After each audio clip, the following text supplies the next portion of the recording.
Hello, welcome to what would normally be holy babble, but it's less holy today and more just babble, just my thoughts and feelings on culture or certain topics that are going on right now. I kind of just finished watching the Jeffrey Dahmer Netflix special, which was very interesting, just to kind of get a idea what went on behind the scenes or things that you forgot about or didn't know went on at all with Jeffrey Dahmer and his background, his family, all of that. And I want to give a shout out basically to Niecy Nash and the young females who were speaking up at the time saying, hey, something is wrong here.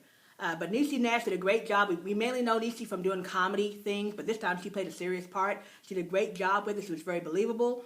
And just the young, I think they were black or it could have been some other ethnicity, but either way, the women who spoke up and they were ignored by the police because of their color, the neighborhood they lived in, their sex, being women, that they didn't care what women had to say, and their station in life. They were ignored, and they could have been caught Jeffrey Dahmer. But after I started thinking about all the stuff that they had showed us and everything, and started thinking about the things they didn't ask Jeffrey Dahmer, the things they didn't show us, they didn't tell us. So I started to wonder, did Dahmer truly find black male bodies beautiful or attractive? Or was the black body just more of an expendable body or less valuable than the white man's body? Why was he so into the black man's body? What if any relationship did Dahmer have with black people before he moved into the Milwaukee apartments, the all-black apartments, including what did he form any relationships in the military? He was in the military for a short while before he got expelled. Is that where he first came into more contact with blacks that maybe he didn't have growing up? Was he more fascinated by men of color because he hadn't grown up around them or didn't have a lot of experience, and once he saw them, he was just fascinated with them? Don't know quite sure about that. They showed one black boy getting bullied on the school bus when Jeffrey Dahmer was small, but they did not show the significance of that event, if there was any at all, in any way. They just showed there was one black boy, as far as we know, in this neighborhood, and he's getting bullied by the white kids, and he gets off the bus, and that's it. We don't know why they showed that, what effect it had on Dahmer, if any effect. We don't know. What ideas did Dahmer get about blacks from his parents? We don't have any better understanding of any of that because the woman interviewing him was more likely not interested in seeing color, right? Even though you have this lowly white male moving into an all-black apartment building in an all-black, pretty much all-black neighborhood, killing males of color. And she didn't stop to say, Jeffrey, what was it about the black male body that fascinated you, that excited you, whatever? What was it you found attractive about the black male body? Did you like blacks, even at all? Did you have black friends before this? Did you date black males before this? We know he was gay. She didn't ask, as far as we know, anything about color when this guy plainly stated what he was into. He said his ideal victim would be the black male physique, the black male body. Not that he wanted to have a black male friend or a boyfriend.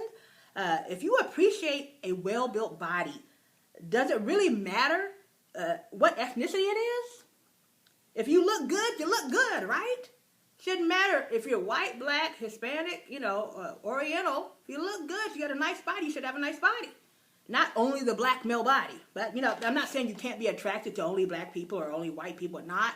But it's a little strange, especially if you're not a black person, saying you only want, especially if you're not doing something good with that body, you're doing something bad, you only want the black male body. I have to wonder if Dahmer wanted a black male mammy in a way, or an Uncle Tom, because he wanted his victims to listen, to be compliant, subservient. He said he wanted to lay with them, listen to their stomach and their hearts, not necessarily even have sex, okay, with them. So why does the person you want kind of sound like a slave, right? To lay around with you and never leave you. That was a big, to be with you, never leave you. Like he had apparently issues with people abandonment issues. Never leave you. Why do they need to be black? Kind of sounds like a slave. It's kind of how we were trained, be obedient people. And I just think that's a little suspicious that the interviewer did not go a little deeper into that subject matter. Dahmer was just as far as I'm concerned, he was just as racist as the cops that he was kind of had wrapped around his finger. He knew what he was doing. He knew the cops and the white people did not care or value the poor blacks and the gays in that area of town. He knew this. He knew, he'd watch, he listened, he's a white man. He hears people say about black people behind our backs, about poor people, gay. He knew, okay? He knew the cops wouldn't press him too hard about the situations that they caught him in. With him being white and male, plus knowing how homosexuality made cops feel uncomfortable, right? They were told, at the time, cops were told to be kind of sensitive about homosexuals. They're trying to be more accepting, even though they really weren't, but, you know. But he knew talking about homosexuality made feel uncomfortable. He knew the cops would also not go out of their way to look into the backgrounds of the people he was caught with, or wandering around the street and all that. He knew he would say, just some gay stuff, just let it go. Okay, don't worry about it. I want to hear about it. I want to hear about what you're doing. Just go on, right? So that took some thought, as far as I'm concerned. That took some thought, some preparation. He was definitely an intelligent person. We know that for sure. And I think his dad was a scientist. And he let his whiteness work in his favor, right? He was aware of and grateful for the discrimination the cops showed on people of color, because that enabled him to go undetected for as long as he did. Even with 3 black women telling the police over and over again, something is wrong with this guy. We're smelling something dead coming from the apartment. Can't have dead meat going on for weeks and months at a time. Come on. Should have been cleared out by now. He didn't open the window, didn't spray some air freshener, nothing. He just smelled it like it smells great to him. One of the DAs or attorneys tried to say it wasn't about race because the first 2 victims were white. Okay, a lot of people say, well, hold on. Well, guess what? That was only because he was still living in the neighborhood where his parents' house was. His parents' house in a totally predominantly white neighborhood. And the 2 guys were basically running right across his window, right? One guy was running down his block. Another one, he was coming back from the store, headed back home, and the guy was running down the street with no shirt on. So they're basically kind of just, right there in his face. And the 2 guys, basically he had told us his ideal victim would still be a black male body, period. Just because the first ones he got were white, because they were right there in his neighborhood. They were easy to grab. He knew he had a pretty decent-sized house and woods behind it, that he could do it quickly and have a place to hide it. His parents weren't living with him to kind of abandon him, which is where he gets his issues from. But we also know he kept killing had he kept killing white middle-class males, his butt would have been caught within 2 weeks. Okay? Because police would take him more seriously. They would have more pressure to get the cases solved. But being poor, people of color, Indonesian and all these other different ethnicities, they weren't so, and maybe gay, they weren't as pressed, or didn't care enough to really be pressed to fix it, right? Especially when the white males come from a good home. He was a good guy. He came from a good home. His parents seemed real nice, right? You don't really hear that when you're talking about black folks. Was he molested? That is still a question in my mind. I don't know if quite I believe the answer. I've heard about that. He says no, but was adamant about leaving his parents out of this.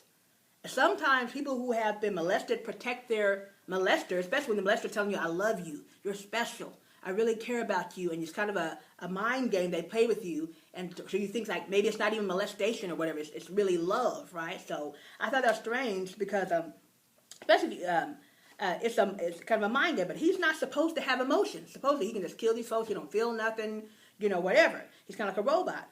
But I thought as though he definitely showed some kind of emotion for his parents. You might say, well, no, you're supposed to. Well, no, if you're a crazed maniac, lunatic, whatever, you're supposed to not have any emotion. Because my thing is, what if they had pretended like they were going to do something to Jeffrey Dahmer's parents, and just to see if he would cry or tell him, hey, we're going to kill you. What if they just pretended to do something? Would he shed a tear? Would he show some emotion to let you know he's not quite as robotic as he makes you think he is? And so in closing, it was mind-blowing to not hear the black people interviewed in this special not call a spade a spade. One black male said, I think he was a journalist or something like that, he said it wasn't about color, but that these guys just died real young and real tragically. Are you kidding me? Yes, it was about color. You're like, come on, don't do the Oprah. I don't see color, I just see people. Well, guess what, Oprah? Everybody else sees color. And I guarantee if somebody gets robbed, first they're going to say a black man. Or if he was black, yeah, it was a black guy, he was yay high, he was yay fat. You're going to see some color. Because the police, you can't say, oh, I don't see color, cops. I don't know what color he was. I don't see color. Cops gonna be like, well, then we ain't gonna solve the case if you don't see color. You better, if he was black or Mexican, Latino, you better say something, right? So he's full of crap on that. So the only one guy who said what it wasn't even black. He's like an Italian guy saying, yes, this was racism. Yes, the police dropped the ball. He should have been caught. Is it somebody who's not even black who said, let's cut the crap. Yes, this was a racist act. And I think Dahmer probably honestly was a racist person, or at least heard his parents talking about black people in a certain way. He made a conscious choice to move among black people. And why didn't the black people say, this is a little weird. Why is it real straight-laced looking guy moving over here with us? You know, I would have been suspicious of that. You feel, yes, some people feel real comfortable around black people, but don't necessarily like black people. Even some of these country bumpkins, there are black folks who live out of the country where country bumpkins too lived among other white country folks, and they feel very comfortable with each other. But that doesn't necessarily mean they think black people are equal to them, right? So I just felt that the case they left a lot of things out. They should have asked. They neglected a lot of things about color. They should have asked Jeffrey, why are you so into black men? Why did it have to be a black man? Why couldn't you just kill white guys in your neighborhood? You know, and they just didn't want to. I don't see color. I think that was a big mistake. Cause anyway, Jeffrey definitely saw color. That's for sure. Anyway, that's my thoughts on that. Thanks for watching.